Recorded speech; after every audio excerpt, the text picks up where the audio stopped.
Сайн байна. Энэ удаагийн сэдвээр бид хөтөлбөрийн харилцаа түүний эрх зүйн зохицуулт гэсэн энэ сэдвийг авч үзэх болно. Өөрөөр хэлэх юм бол хүний амьдралд маш олон төрлийн харилцаа байдаг. Энэ харилцаанд бид нэр хөтөлбөрийн харилцаа гэж юу гэж байгаа. Түүний хэрхэн эрх зүйн одоо хөвтөн зохицуулт юм бэ гэдэг ийм сэдвэр бол өнөөдөр хичээлээ. Нэ гэсэн үг. За юунд нь бид энэ харилцаа гэж юу юм бэ гэдэг нь зөв ойлгох шаардлагатай болно. Тэр харилцаа гэдэг бол хоёр итгэлийн хооронд мэдээлэл солилцох үйл явцаа гэж тодорхойлж байна. За хоёр итгэлийн хооронд мэдээлэл солилцох энэ үйл явцыг бол одоо харилцаа гэнэ гэдэг ийм агуулгатай болж байна. Тэгэхээр харилцааг яагаад зохицуулах шаардлагатай болд юм бэ гэдэг асуудал гарч ирж байна. Тэгэхээр тухайн харилцаанд орж байгаа хоёр итгэлийн хооронд 3 ч үж болно тийм ээ 3 руу олсон. Энэ солон ч үж болно. Оройс дэшиж байна. Энэ харилцаанд орж байгаа этгээдүүдийн хувьд тухайн одоо харилцаанд орж байгаа этгээд бүрийнх нь энэ хууль ёсны эрх ашгийг хамгаалах зорилгоор энэ харилцаа зохицуулах зайлшгүй шаардлагатай байна. Жишээлх юм бол худалдаа нэг парафик төвд худалдах чинь хоёр хүн байлаа гэж бодоход хин нэг хүн нь тухайн зарж байгаа бараагаа худлаа хэлээд чанарын хувьд төөрөгдүүлээд нөгөө хүнд өгчөж бол. За гэтэл энд юу үсгүй гэхээр нөгөө бараа худалдаж авсан этгээд маань өөрөө эргээд нөгөө хохирчиж. Тэгэхээр энэ ингэж хохироохгүй тул бол нөгөө тухайн хэмжээнд энэ харилцаа зохицуулах шаардлагатай. За харилцааг бол одоо зохицуулдаг бас үндсэн хэрэгслүүд байна. Энэ үндсэн хэрэгслүүдийн нэг томоохон сэдв нь бол энэ ёс зүй харилцааны этик гэдэг энэ асуудал байна. Өөрөөр хэлэх юм бол тухайн одоо бараа заргаж байгаа хүн бараагаа үнэн зөвөр нь тайлбарлаж өгөх. Энэ бол хувийнхаа ёс зүйн гэж байгаа юм. Гэтэл энэ ёс зүйн ч үгүй юм уу нийгмийн тодорхой шахалтууд энэ харилцааг бүрэн дүрэн зохицуулж чаддаггүй. Тийм учраас энэ хуулийн буюу эрх зүйн зохицуулалт гэдэг зүйл гарч ирж байна. Өөрөөр хэлэх юм бол хууль эрх зүйн өөрөөр хэлбэл шийтгэлийн бодит тийм санкц тоглож өгч. Өөрөөр хэлэх юм бол тэр одоо бараагаа худлаа хэлээд нөгөө хүндээ одоо чанарын хувь төөрөгдүүлээд өгсөн хүнийг хэрвээ ийм байх юм бол дараагаар нөгөө хуурагдсан бэхлэгдсэн хүнийг хүний одоо эрхийг нь хангах зорилгоор тэр хүн нөхөн төлбөр олох. Нөгөө худлаа хэлж парафикийг зарсан хүнийг нь шийтгэх. Дахин одоо ийм хөр одоо бусдыг хуурж мэхлэх боломжийг нь одоо хориглох энэ зорилгоор бол одоо энэ эрх зүйн зохицуулалт бол үйлчлдэг. Ийм байгаа даа. Мэдээж бол энэ хууль гэдэг бол хууль эрх зүйн өөрөө маш том болгоод нийгмийн тэр чигтэн зохицуулалт үндсэн одоо юм бол хууль эрх зүй байдаг шүү дээ. Тэгэхээр нийгэмд бол маш олон төрлийн харилцаа байдаг байна л. Жишээ нь эрүүгийн харилцаа гэж байж байдаг. За эрүүл мэндийн харилцаа гэж байна. За дээрэс нь нэмээд энэ боловсролын харилцаа гэдэг байна. За эрүүгийн харилцаа гэж байна. Иргэний харилцаа гэж байна. Хөтөлбөрийн харилцаа гэдэг маш олон төрлийн харилцаа бол байж байна. Тэгэхээр энэ харилцааг ягаад сая эрүүгийн эрх зүйн одоо эрүүл мэндийн гэр бүлийн харилцаа, хөтөлбөрийн харилцаа гэдээ хувааж байгаа юм бэ гэхээр үндэсний шалгуур байдаг л да. Энэ шалгуур нь тухайн харилцааг ямар одоо хууль эрх зүйн системээр зохицуулж байна вэ гэдэг. Энэ байна. Жишээлх юм бол гэр бүлийн харилцаа гэж яг юу хэлэх юм бэ гэхээр тухайн харилцааг өөр гэр бүлийн тухай хуулиар зохицуулж явах юм бол энэ өөрөө одоо юу болдог? Гэр бүлийн харилцаа болж байна. За сүүлийн үед нэлээд томхон яригддаг одоо тэр маш нийгэмд яригддаг маш том сэдвүүдийн нэг бол гэр бүлийн хүчирхийллийн асуудал байна тийм ээ. Тэгэхээр маш олон хуульчид за эргэжсэн юм шиг ярьсан шүү дээ. Өөрөлдөө гэр бүлийн одоо хин нэг хүчирхийлэл өртөөд за ингээд цагдаад хэлэхээр бол гэр бүлийн асуудлыг орчоо явчихдаг. Тэгэхээр энэ бол цаана юу хэлж байгаа юм бэ гэхээр ер нь энэ гэр бүл үйлдэлтэй байгаа нууц хэлбэр үйлдэлтэй байгаа хүчирхийлэл өөрөө эрүүгийн шинж чанартай байх юм бол эрүүгийн хуулиар зохицуулагдаад өөрөлдөх юм бол нөгөө хүнд илүү одоо торгох шийтгэх тэр үнийг одоо дахин имжлэл гаргуулахгүй байх боломжууд илүү нээлттэй. Хэрвээ гэр бүлийн эрх зүйн харилцаагаар гэр бүлийн тухай хуулиар зохицуулах явах юм бол харьцангуй одоо шийтгэл нь харьцангуй одоо жоохон бүрхэг бүдэг. Ийм учраас бол эргээд гэр бүлийн хүчирлэнд дамжих юм одоо боломж зохицол бүрдээд идэг тийм. Тэгэхээр тийм ч сүүлийн одоо үед гарсан хууль эрх зүйн шинжилэлт өөрчлөлтүүдээр бол гэр бүлийн дээр явж байгаа тэр хүчирхийллийн шин чанартай зүйлүүд бол эрүүгийн харилцаагаар эрүүгийн эрх зүйн зохицуул яг ийм юм бол явж байгаа. Тэгэхээр энэ санаар юу хэлэх гээд байгаа юм бэ гэхээр тухайн одоо харилцааг ямар хуулиар зохицуулж байгаа энэ нь тухайн одоо харилцааны одоо агуулгыг тодорхойлж өгдөг. Тэгэхээр жишээлх юм бол одоо юу гэдэг хөтөлбөрийн тухай хуулиар зохицуулж явах юм бол энэ хөтөлбөрийн харилцаа болоод явж байна. Хүмүүс чинь маш олон төрлийн одоо хууль маш олон төрлийн ажил хөдөлмөр эхэлдэг шүү дээ. Жишээлх юм бол одоо захиалгаар хувцас соёх тэр байдаг бүр такси үйлчилгээнд явах гэх мэт ингээд энэ бол бүгд өөр хөдөлмөр байгаа. Зарим нь бол нэг компанид одоо багш хийж идэг, оюутчин хийж идэг тийм ээ. Тэгээ саяны хэлсэн оюутчин ч бай, багш ч бай, хуваараа таксинд явдаг ч юм бай, захиалгаар хувцас соёдог хүн байсан гэсэн эдгээр бүгдээр ямар нэг хөдөлмөр хийж. Гэхдээ энэ болгон бүгд өөр хөдөлмөрийн хэлцээд оролцож өгдөггүй байна. Өөрөөр хэлэх юм бол миний түрүүний хэлсэн дээр таксинд явах тэр захиалгаар хувцас соёхын тулд иргэний эрх зүйн харилцаагаа иргэний хуулиар буюу иргэний эрх зүйн харилцаа болчихно. Өөрөөр хэлбэл энэ саяны хоёр тохиолдолд бол зохицуулдаг хууль нь иргэний эрх зүйн харилцаа. Тэгвэл хөдөлмөрийн харилцаа чинь юу гэж байгаа юм бэ? Хөдөлмөрийн тухай хуулиар зохицуулдаг харилцаа. Буюу саяны миний хэлсэн оюутнаар ажиллах компанид багшаар ажиллах. Энэ бол байгууллага удирдлагатайгаа одоо хөдөлмөрийн гэрээ байгуулах буюу хөдөлмөрийн тухай хуулиар одоо зохицуулдаг ийм төрлийн харилцаа байдаг шүү гэдгийг бол анхаараарай. Тэгэхээр хөдөлмөрийн харилцааны хамгийн чухал ойлголт нь бол энэ хөдөлмөрийн одоо хуулиар зохицуулагддаг байна. Тухай харилцаа маань гэж тийм ээ. За тэгвэл саяны миний хэлсэн шинжүүд бол энэ дээр гарч иж байна. Хөдөлмөрийн харилцааны гол онцлог бол ерөөсөө тухайн одоо хөдөлмөрийн тухайн харилцаанд оролцож байгаа хүмүүс бол тодорхой зохион байгуулалтанд орж орсон. Тухайн зохион байгуулалтанд орж байнгын тогтмол шийдэж ажиллах үүсдэг. Нэгдүгээр. Хоёрдугаар бол заавал ажил хийж ажиллагаа ороод заавал хөдөлмөрийн байгуулдаг. Ийм онцлогтой байна. Тэгэхээр энэ хоёр онцлог хөдөлмөрийн харилцааны гол одоо шинжийг бол бүрдүүлж байна. Тэгэхээр компани дээр ажлын үүрэг гүйцэтгэж байгаа бол заавал хөдөлмөрийн гээг бичгээр байгуулсан болох ёстой. Бичгээр байгуулсан байх. Зүгээр захиалгаар хувцас сойж байгаа хүн бол нөгөө захиалж байгаа хүнтэй бол заавал хөдөлмөрийн өдрөөсөө байгуулахгүй шүү дээ.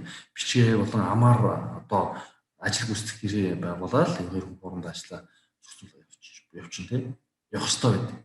Яг л энэ өөрөө нэгдүгээр байнга татвар шинжтэй биш байгаа тийм. Тэр хүн байнгын захиал авахгүй шүү дээ. Байнгын захиал авдаг байсан ч гэсэндээ тодорхой зохион байгуулалтанд ордог. Өөрөлдөх юм бол захиалгаа өгчөөд явчихдаг.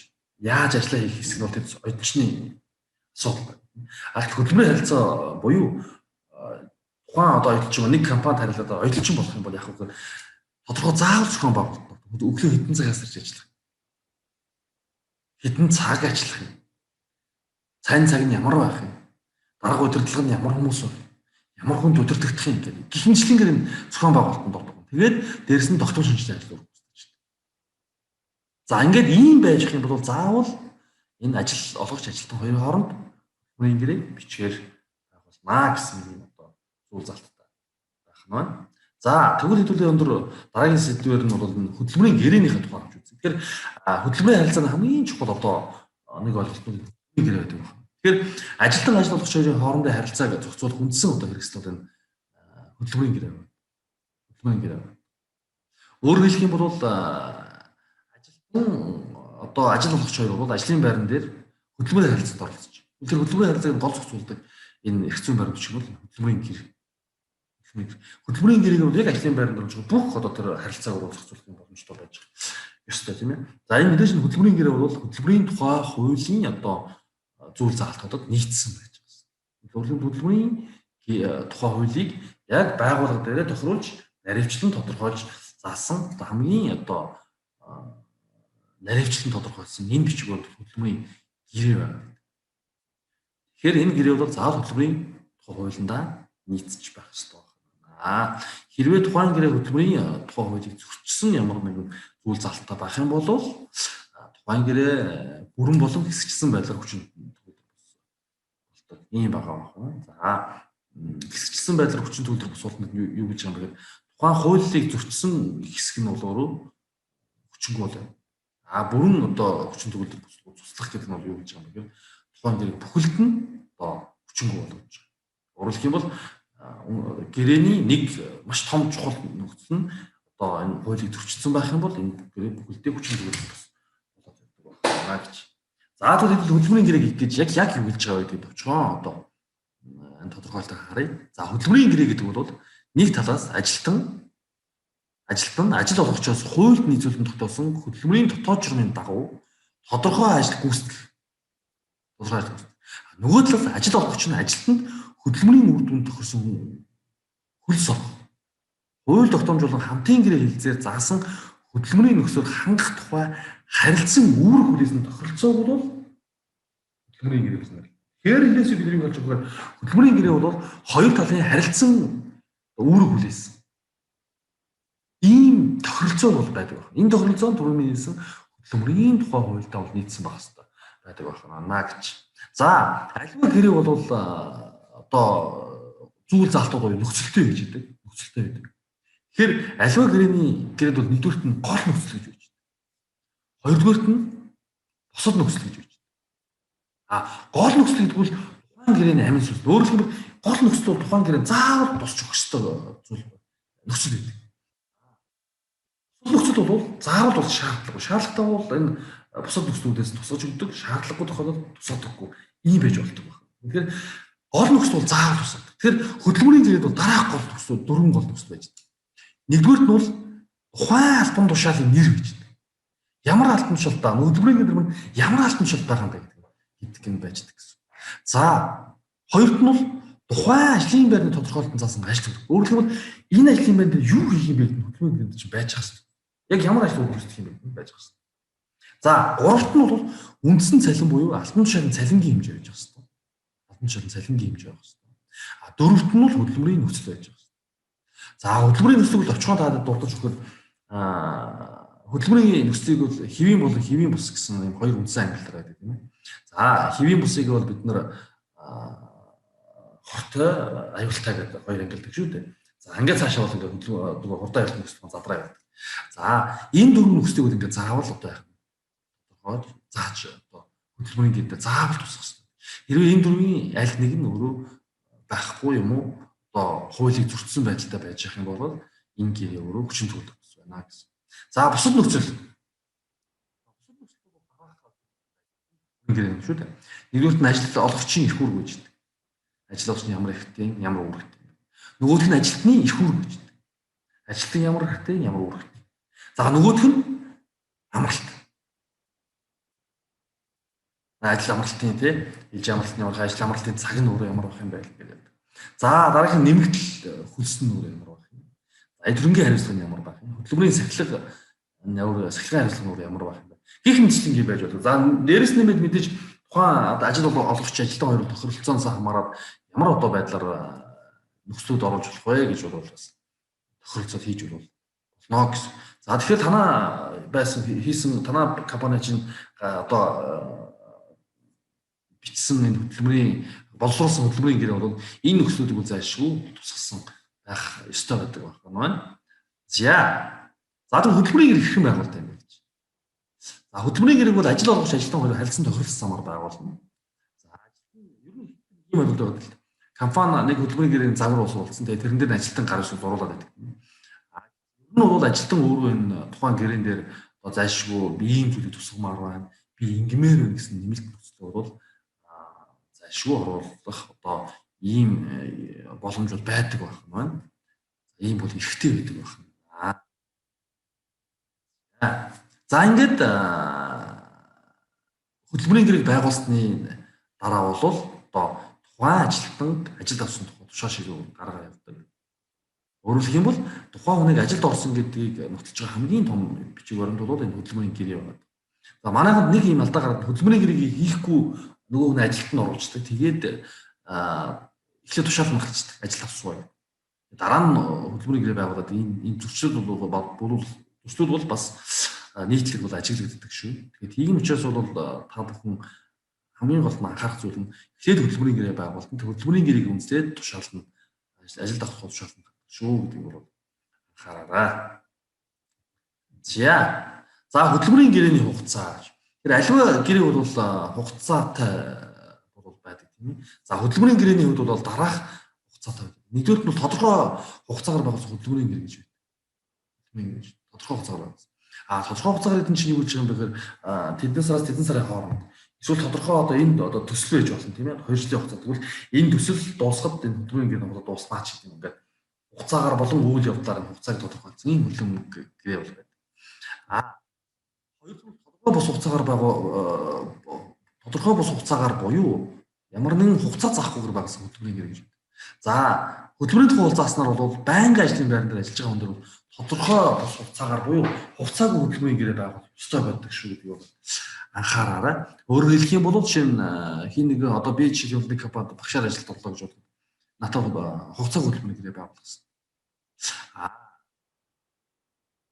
Миний ажиллаж байгаа ажлын тас байж болно тийм ээ. Би ч юм техниктэй хүний оронд ажилд орсон байж болно. Түр удаан хугацаанд чөлөө авсан хүний оронд ажиллаж байгаа байж болно. Тэгвэл яг энэ хугацаатай хөдөлмөрийн гэрээ байгуулад нөгөө хүн ажилд орж ирээд миний хөдөлмөрийн хугацаа дуусчихж болдог тийм ээ. За 3 дахь хугацаа нь бол энэ туршлагаар ажиллах үеийн хөдөлмөрийн гэрээ гэж үүдэг. За туршлагын хугацаа бол 3 сар. Ийм 3 төрлийн бол хөдөлмөрийн ихтэй тухайн ажил давтал заавал туршлагын хугацаатай ийм хөдөлмөрийн гэрээ байгуулж иж дараа нь жиглэнэ гэсэн юу биш шүү. Шаардлагатай тохиолдолд нөгөө хүн маань одоо туршлагын хугацаанд би ажилламаар шууд үнсэн ажиллаар ажилламаар байна ч гэдэг. Тэгээд тэрийг нь байгуулах хүлээж аваад тохиолдолд шууд энэ тодорхой хугацаа буюу хугацаа хөдөлмөрийн гэрээ байгуулад явж болно. За туршлагаар ажиллах хугацаа заавал 3 сар байх албагүй тийм ээ. 3-аас 7 сар л хүн шүү. 2 сар, 1 сар, магадгүй 14 хоногийн жишээ туршлагын гэрээ байгуулаад тэгээд болж байгаа зүйлсийн бүлтгийг өгөөж чиглээд явж болдог. Хугацааг хөдөлмөрийн гэрээгээр чиглээд явж болдог байх юм шүү гэдэг бол анхаараарай. За хөдөлмөрийн гэрээн дээр бол дараагийн нэг ярих том сэдв нь бол хөдөлмөрийн гэрээ дуус оруулах үндэслэл гэж ойлголт байна тийм ээ. За хөдөлмөрийн гэрээ дуус оруулах үндэслэлүүд чинь юу гэдэм бэ гэхээр нэгдүгээрт нь бол энэ талууд харилцан тохиролцсноор бол дуус оруулах болно. Харилцан тохирол болно.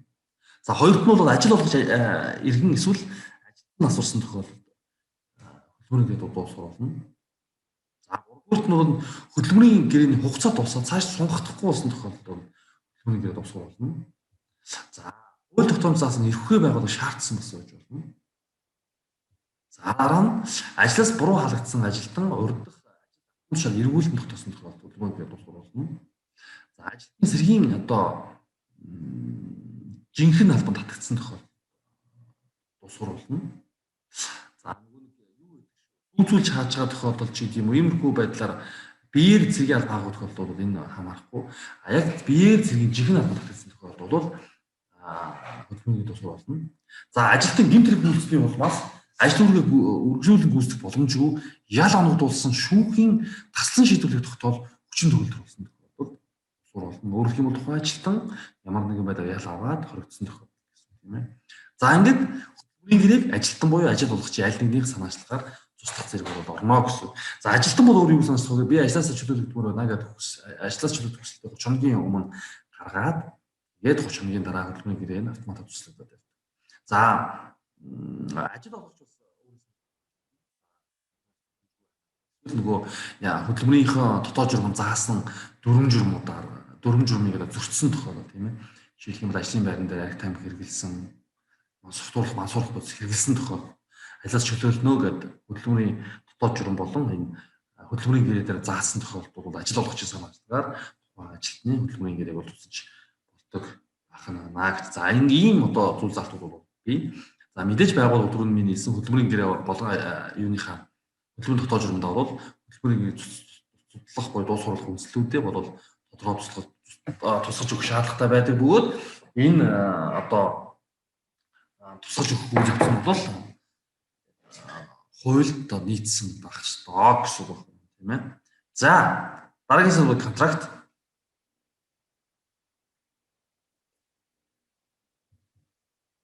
За контракт гэж юу хараад байна гэж. За контракт гэдэг нь бол өмчлөгч буюу ажил одоо олгогч. За тодорхой өмчийн эрхээ тодорхой одоо өөрийнхөө өмчлөх эрхийгээ тодорхой хэсгийг бол хэрэгжүүлэхдээ бусдын хөдөлмөрлөх үйл ажиллагааг мөн ажил олгогчны иргэний хоц буюу ховор авьяас өндөр хүч чадварыг хөлслөн авч ажилуулах зорилгоор иргэнтэй контракт байгуулдаг гэж. Энэ тэгэхээр одоо ч хэлэх юм бол компанид бол гүйцэтгэх захиралтай. За банкны захирал, банкны гүйцэтгэх захирал гэдэг юм уу хоршооны дарга удирдлага, за төрийн өмчит одоо аж ахуйн нэгж байгууллагын гүйцэтгэх захирал, за төсвийн байгууллагын ерөнхий менежертэй бол энэ контрактын гэрээг байгуулдаг. Тэгэхээр контракт гэдэг бол хүн болгонтой байгуулад байдаг зүйл биш. За контракт гэдэг бол ерөөсөө л түрүүний хэлсэн засгийн газар миний түрүүний хэлсэн албан тушаалууд буюу засгийн газрын гишүүний хөдөлмөрийн асуудал хариуцсан засгийн газрын гишүүний баталсан жагсаалтанд орсон албан тушаалтнуудтай л энэ контрактын гэрэг бол байгуулж байна. Тэр контрактын гэрэг бол харьцангуй одоо юу гэдэг хязгаарлагдсан төгрөгөд үйлчилдэг. Хөдөлмөрийн гэрээ бол ажил олгож бүх хүнтэй үйлчилдэг бол бүх хүнтэй байгуулдаг бол компанид жишээлбэл бол ганцхан гүйцэтгэх захиралтай контрактын гэрэг жишээлбэл байгуулдаг.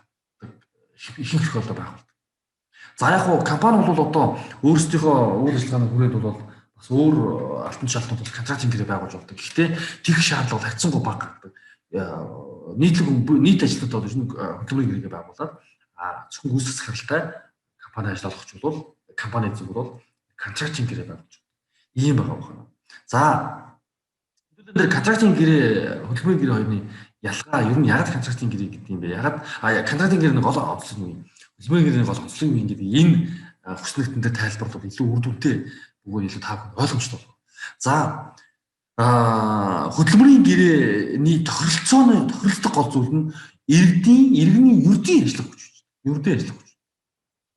За контрактын хувьд бол тухайн иргэний хоцоог яасан. Ховор мэргэжлийн мэдлэг, ур чадвар, өндөр мэргэжил бүхий ажиллах хүний ажиллах хүч. Өөрөөр хэлбэл гадаад тоо сургууль төгсөөд ирсэн. Олон жилийн туршлагатай ч гэдэг юм уу те. Өөрөөр хэлбэл ердийн ажиллах хүчнээс давуу ур чадвар, үр дүн бүтээлч байдлыг бол хөлсөлж авах зорилгоор хийдэг байна, тийм ээ. За тэгвэл хамрах хүрээний түрүүний хэлсэн хөдөлмөрийн гэрээ бол тацсангүй хүрээтэй нийтлэг бүх ажилтнууд тавьдаг. Болвол контракт бол маш хязгаарлалт. Өөрөлдвөл хөдөлмөрийн асуудал хариуцсан засгийн газрын гишүүний одоо баталсан албан тушаалтнуудтай л одоо контрактын гэрээг бол байгуулдаг. За хугацааны хувьд. За хугацааны хувьд түрүү бид нар хөдөлмөрийн юун дээр харсан тийм ээ бид нар бүгдээрээ хөдөлмөрийн гэрээ хугацаанд харсан. Хугацаатай бол хугацаагүй гэж байгуулдаг хөдөлмөрийн гэрээ. Контрактыг бол 5 хүртэлчтэй хугацаатай байгуулдаг. Хугацаагүй контракт гэж өдрөөсөө байхгүй. Хамгийн дээд нь 5 хүртэлчтэй хугацаатай байгуулдаг байх нь наа гэж. За үр дүн.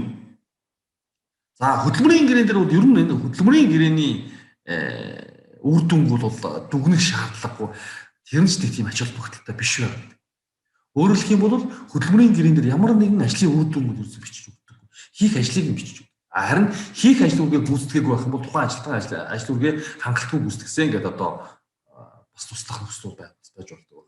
Тэрнээс хөдөлмөрийн гэрээний биелэлт хэдэн хувьтай ч гэдэм ийм байдлаар дүгнэх шаардлага бол байдаг. Өөрөөр юм бол хөдөлмөрийн гэрээн дээр хийсэн ажил үргээ хийсэн үгүй юу гэдэг асуудал болохоос тэр үр дүнг нь бол тооцдоггүй байна, тийм ээ. Тэгвэл контрактын хувьд бол үр дүнг бол тооцдог. Өөрөөр хэлбэл ажилтны мэдээлэл тодорхой хөрөнгө шилжүүлсэн байдгаас үүдэн контракт байгуулах үед тохирсон үр ашиг бий болсон эсэг. Эд хөрөнгийг хэрхэн зарцуулсныг бодиттой мэдэх зорилгоор үр дүнг бол дүгнэдэг. Өөрөөр хэлэх юм бол энэ дүгнэлтэн дээр тулгуурлаад цаашд контрактаа сунгах уу эсвэл гэрээгээ туслах уу гэдэг нь бол шийдвэрлэдэг. Тэгэхээр контрактын гэрээнд жишээлбэл гүйцэтгэх захиралтай байгууллагын контрактын гэрээнд жишээлбэл компани одоо ашгийг нэмэгдүүлнэ. 5% нэмэгдүүлнэ, 10% нэмэгдүүлнэ гэдэг ингээд тодорхой үр дүн зааж өгсөн. Хөдөлмөрийн гэрээнд бол тийм байхгүй шүү дээ. Компани одоо ашгийг нэмэгдүүлнэ гэсэн тийм байхгүй. Жишээлбэл багш байх юм бол багш нь өдрийн 8 цагаар одоо ажиллана.